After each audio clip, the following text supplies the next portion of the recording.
చంద్రబాబుకి ఫోన్ చేయండి మహాప్రభు అంటూ మోదీతో ఆ బీజేపీ సీనియర్ నేత మొరపెట్టుకుంటున్నారా అంటే అవుననే సమాధానం ఇస్తున్నారు కొంతమంది రాజకీయ విశ్లేషకులు. ఇక ఇదే అంశానికి సంబంధించి మనతో మాట్లాడేందుకు ప్రముఖ రాజకీయ విశ్లేషకులు కృష్ణకుమారి గారు మనతో ఉన్నారు. మేడంతో మాట్లాడదు. మేడం నమస్తే. నమస్తే మేడం, చంద్రబాబుకు ఫోన్ చేయండి మహాప్రభు అంటూ ఒక బీజేపీ అగ్రనేత మోదీ గారికి మొరపెట్టుకుంటున్నారంటూ ఒక వార్త బయటకు వచ్చింది. ఏంటి మేడం, ఆ వార్తలో వాస్తవం ఉందా? ఈ వార్తలో వాస్తవం ఉంది మేడం. ఇంతకు ముందు కూడా ఇలాంటి వార్తలు ప్రచారంలో ఉన్నాయి. ఏంటంటే ఇది ఇప్పటిది కూడా కాదు. బీజేపీ స్ట్రాటజీ ఏంటంటే బీజేపీ తను బలంగా ఉన్న చోటేమో ఎవరితోనూ పొత్తు పెట్టుకుంటానికి ఇష్టపడదు. తను బలంగా లేని చోట మట్టుకు బలంగా ఉన్న వాళ్ళ పక్కన పరాన్నజీవిగా ఉండటానికి బీజేపీ బాగా ప్రయత్నం చేస్తుంది. దానిలో భాగంగానే పోయినసారి 2014లో కూడా టీడీపీ నుంచి ఒక ఇద్దరు ఏమో ఎమ్మెల్యేలు ఉన్నారు, వాళ్ళకి అవును, ఒక ఎమ్మెల్సీ ఉన్నారు, అలాగే ఒక మంత్రి ఉన్నారు, ఒకరు ఎమ్మెల్సీ, మంత్రి, ఎంపీ, ఎమ్మెల్యేలు ఇట్లా వాళ్ళు అధికారాన్ని బాగానే పంచుకున్నారు. అంటే వాళ్ళ ఉద్దేశం ఏంటంటే ఇవాళ ఉన్న పరిస్థితిలో వాళ్ళకి ఎప్పటి నుంచో ఈ అంచనా ఉంది, మనం ఆంధ్రప్రదేశ్కి చేసిన అన్యాయానికి మనము ఒంటరిగా పోటీ చేస్తే గెలవలేము, అందుకోసం బలమైన పార్టీ పక్కన మనం చేరటం అనేది అవసరం అనేది వాళ్ళ నమ్మకం. ఓకే, అంటే వాళ్ళ స్ట్రాటజీ అది. దాని ప్రకారమే 2014లో అలాగే చేశారు. 2019లో ఆ పప్పులు ఉడకలే, ఎవరి కాళ్ళు విడివిడిగా పోటీ చేశారు. అవును, అక్కడేమీ పని జరగల. అయితే ఇప్పుడు మళ్ళీ ఎలక్షన్లు వస్తున్నాయి. ఎలక్షన్లు వస్తుంటే ఇప్పుడు దాదాపు ఒక 2-3 నెలల నుంచి ఈ వార్తలు వస్తున్నాయి. ఎగ్జాక్ట్లీ ఏమనంటే అసలు మేము బీజేపీతో పొత్తు పెట్టుకుంటామని టీడీపీ వాళ్ళు అనకపోయినప్పటికీ వాళ్ళే పొత్తు కోసం ఈ పవన్ కళ్యాణ్ అనే మధ్యవర్తి ఉన్నాడు కదా, మధ్యవర్తి చేత నేను బీజేపీతో పొత్తు పెట్టుకుంటాను అనే ఒక సిగ్నల్స్ పవన్ కళ్యాణ్ తెప్పిస్తున్నారు. పవన్ కళ్యాణ్ను నేను టీడీపీ పార్టీతోటి నేను పొత్తు పెట్టుకుంటాను అని ఇటువైపు చెప్తున్నాడు. అంటే అటు బీజేపీతో పెట్టుకుని ఇటు టీడీపీతోనూ పెట్టుకుంటే అప్పుడేమవుతుంది, ముగ్గురు కలిసి పొత్తులో ఉన్నట్టు అవుతుంది. అవును, డైరెక్ట్గా టీడీపీ బీజేపీతో పొత్తు పెట్టుకోకపోయినా ఈ పవన్ కళ్యాణ్ కోసము ఈ జనసేన పార్టీ తోటి పొత్తు పెట్టుకున్నప్పుడు పరోక్షంగా బీజేపీతో కూడా పొత్తు పెట్టుకున్నట్టే అవుతుంది. అంటే అసలు కేంద్ర ఇంటెలిజెన్స్ విభాగం నుంచి మోదీ గారు ఒక రిపోర్ట్ నేర్చుకున్నారు. ఆంధ్రప్రదేశ్లో జగన్మోహన్ రెడ్డి ఓడిపోబోతున్నారు, టీడీపీ జనసేన కూటమి గెలవబోతుందంటూ ఆ రిపోర్ట్ ఇచ్చిందని.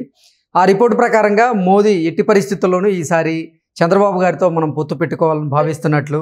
అవును, ఇది ఇది ఇది ఇవన్నీ వాస్తవాలే. అందుకే వాళ్ళు పవన్ కళ్యాణ్ వాడుతున్నారు. బీజేపీ వాళ్ళు డైరెక్ట్గా చంద్రబాబు నాయుడు దగ్గరికి రాకోకుండా పవన్ కళ్యాణ్ తోటి చెప్పిస్తుంది. అందుకే గొంతు పవన్ కళ్యాణ్ది కావచ్చు, మాట బీజేపీది.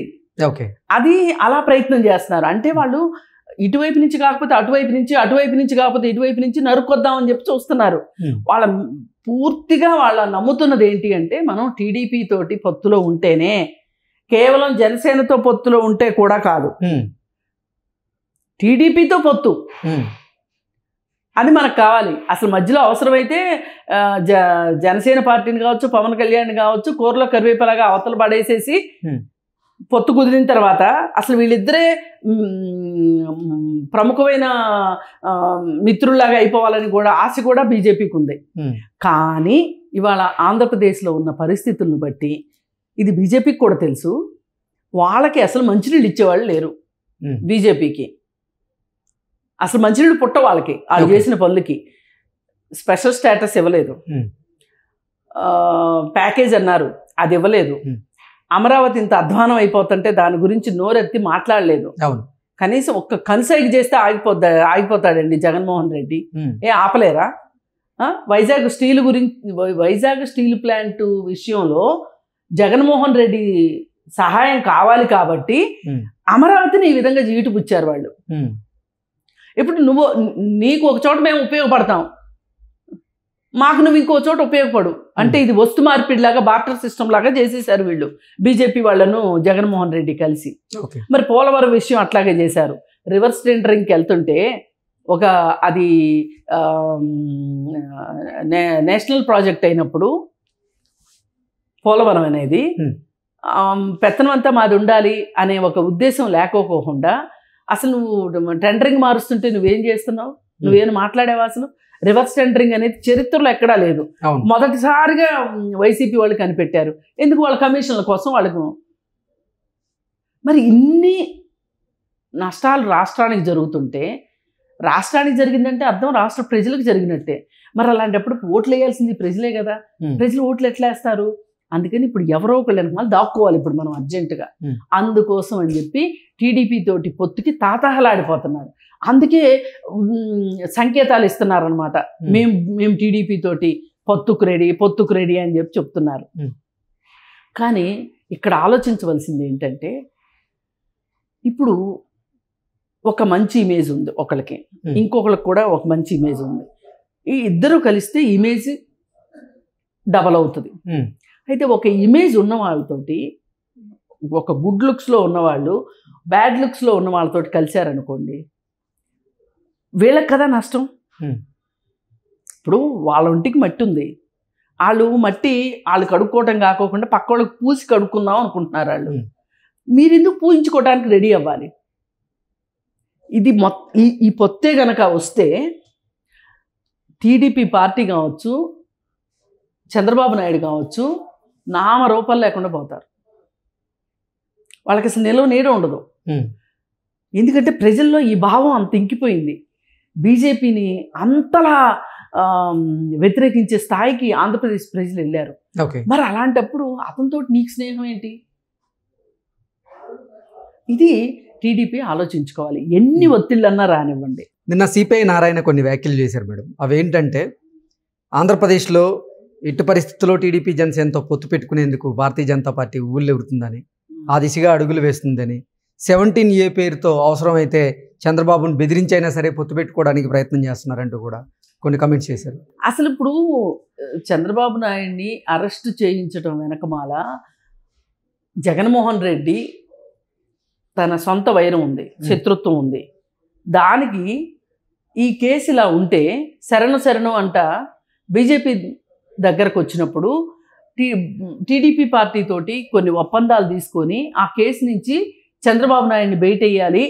ఇటు ఒక పక్కన వీళ్ళకి కక్షా తీరుతుంది, అటు పక్క మనకి రాజకీయ లబ్ధి వస్తుంది అనే ఉద్దేశంలోకి బీజేపీ ఎప్పుడూ పావులు వెళ్తుంది. అన్ని చేసినా కానీ చంద్రబాబు నాయుడు కూడా ఒకానొక సందర్భంలో అటువైపు మొగ్గేవాడేమో. కానీ మొగ్గకపోవటానికి కారణం ఏంటంటే, ఆయన కూడా అంత ఊహించాల.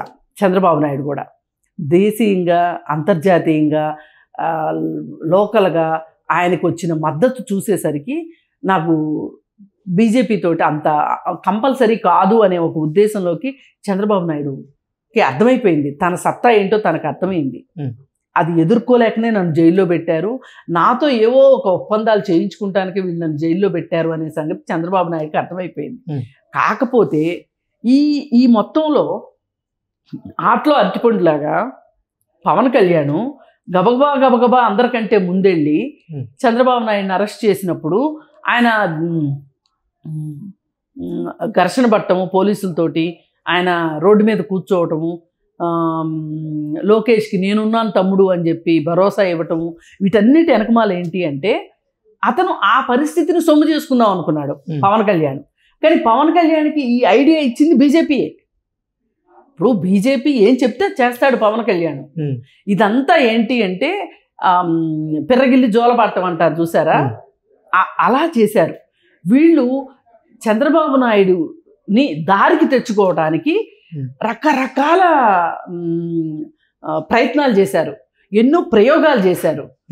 ఇన్నిటిని తట్టుకుని ఉన్న చంద్రబాబు నాయుడు ఈవేళ ఖచ్చితంగా నాకు జనసేన లేకపోయినా పర్వాలేదు, నాకు వామపక్షాలు ఉంటే చాలు, నేను సొంతగా పోటీ చేస్తాను, గెలవగలను అనే ఒక పరిస్థితిలోకి చంద్రబాబు నాయుడు ధైర్యంగా ఉండాలి.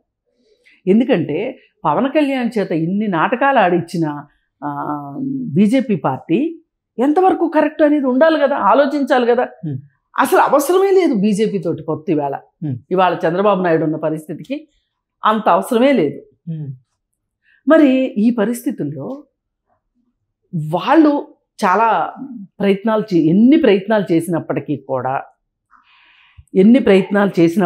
కూడా వాళ్ళతోటి పొత్తు అనేది కరెక్ట్ కాదు అనేది మటుకు చంద్రబాబు నాయుడు ఇక్కడ అర్థం చేసుకోవాల్సింది. చంద్రబాబు నాయుడు వాళ్ళు తహతహలాడుతుంది ఒక 2-3 ఎమ్మెల్యే సీట్ల కోసము, ఒక ఎంపీ సీటు కోసము, అవసరమైతే ఒక మంత్రి సీటు కోసం వాళ్ళు చేస్తున్నారు. కానీ అసలు వాళ్ళతో అంటూ పొత్తు జరిగితే గనక రాష్ట్రంలో ప్రజలందరి దృష్టిలో రేపొద్దున చంద్రబాబు నాయుడు వెళ్ళనై కూర్చుంటాడు. అది అంటే అందుకే అంటారు రాజకీయాల్లో హత్యలు ఉండవు, ఆత్మహత్యలే ఉంటాయి అని. ఇప్పుడు బీజేపీ తోటి పొత్తు పెట్టుకోవడం అనేది ఆత్మహత్య సదృశ్యమైన విషయం టీడీపీకి. అందుకని వాళ్ళు చాలా జాగరూకతతో ఉండాలి. మరి ఎవరు మేడం అంటే అసలు మోదీ గారికి మొరపెట్టుకుంటున్న ఆ నేత ఎవరు, ఎందుకు మొరపెట్టుకుంటున్నారు? ఎవరై ఉంటారు? మొదటి నుంచి పురంధరేశ్వరే అక్కడ పరిస్థితి గురించి సీల్డ్ కవర్ ఇచ్చారు అని అన్నారు. విష్ణురాజు ఎవరో ఇంకొక ఆయన ఉన్నారు. ఆయన అయితే డైరెక్ట్గా మీరు ఫోన్ చేయండి బాబు అని మోడీని అడుగుతున్నట్లుగా వార్తలు వచ్చినాయి. ఇప్పుడే అక్కడ కొంతమందికి ఏంటంటే వాళ్ళు ఈ పొత్తు ద్వారా ఎమ్మెల్యేలు అవ్వాలి అనుకుంటున్న వాళ్ళు ఉన్నారు, ఒకళ్ళిద్దరు అక్కడ. విష్ణు కుమార్ రాజు కావచ్చు, లేకపోతే ఇంకొక ఆయన ఉన్నారు. వీళ్ళు తాతాలాడుతున్నారు. ఎందుకంటే మనం ఎట్లా పొత్తుంటే మనం ఎమ్మెల్యేలు అయిపోతాం. అంటే ఎంతంటే రాజకీయాల్ని సామాజిక అంశాలు, ప్రజల అవసరాలు నిర్ణయించాల్సింది పోయి రాజకీయ నాయకుల వ్యక్తిగతమైన అవసరాలు నిర్ణయించడం చాలా బాధాకరం. ఇక్కడే చాలా స్వార్థం ఉంది. ఇట్లాంటప్పుడే చాలా జాగ్రత్తగా అడుగులు వేయాల్సిన అవసరం.